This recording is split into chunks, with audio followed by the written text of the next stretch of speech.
If you look at what's happening in the global markets today, the economy globally is in a mode where both the Western markets as well as many markets around the world are seeing some sort of a recessionary pattern.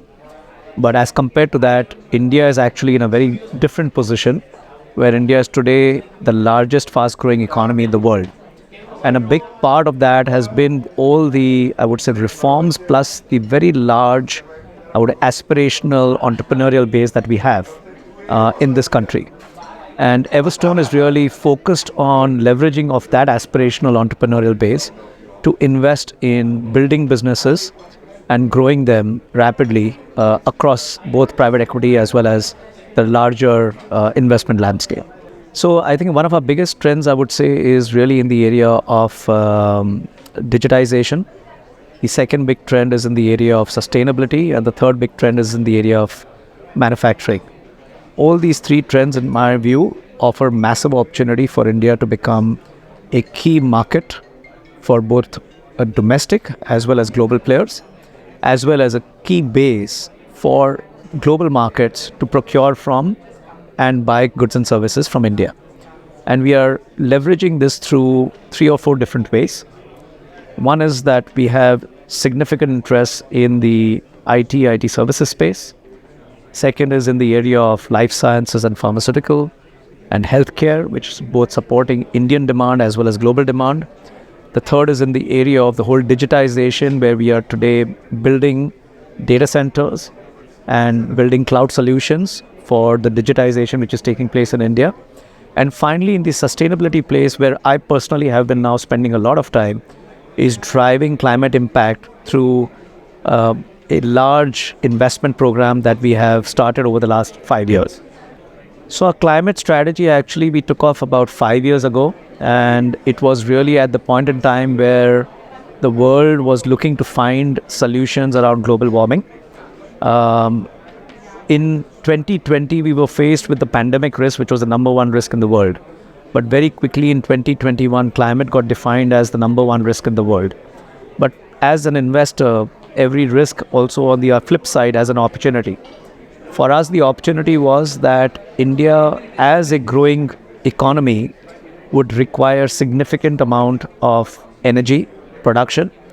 And the good part about that was that renewable energy today is it is the lowest cost of energy that can be delivered today in the planet. And so India's growing energy demand is now increasingly being met by renewable energy. So that is one area where we've been investing capital. We've got 2 businesses, one focused on supplying renewable energy to the grid, and the second focused on supplying renewable energy as a service directly to commercial and industrial customers.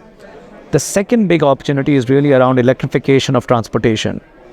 And India, as we know, is again amongst the top auto markets in the world. And a big driver for the auto market today is both on shared mobility as well as personal mobility, where consumers are buying 2-wheelers, 3-wheelers, 4-wheelers for their own personal consumption. And as India's road infrastructure is growing, we are seeing a huge requirement to increase buses and other forms of transportation to move people across locations using these form factors. So we are again invested in 2 e-mobility businesses, 100% electric, where we have a electric bus business where we have 1,000 buses already deployed, and an electric corporate employee transportation business where we have over 2,000 vehicles already deployed. So first and foremost, we are very clearly in the investing business. We think relatively but act on an absolute basis.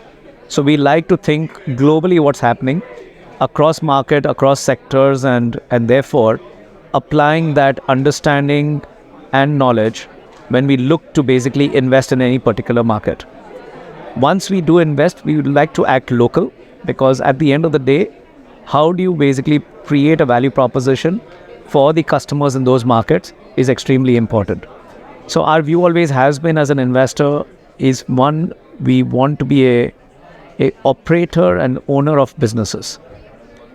Second, we want to work with very high quality talent which comes from those markets, and has operated and built successful businesses in those markets. So the professionals that we hire to run our businesses, we essentially look for them to replicate the success that they've created.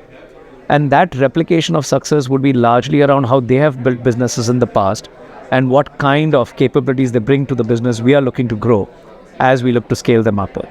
And finally, we apply a very, very, I would say, concentrated timeline to drive rapid scalability in the businesses that we operate in, right? So it's a combination of these three things as we look to invest across markets and across sectors.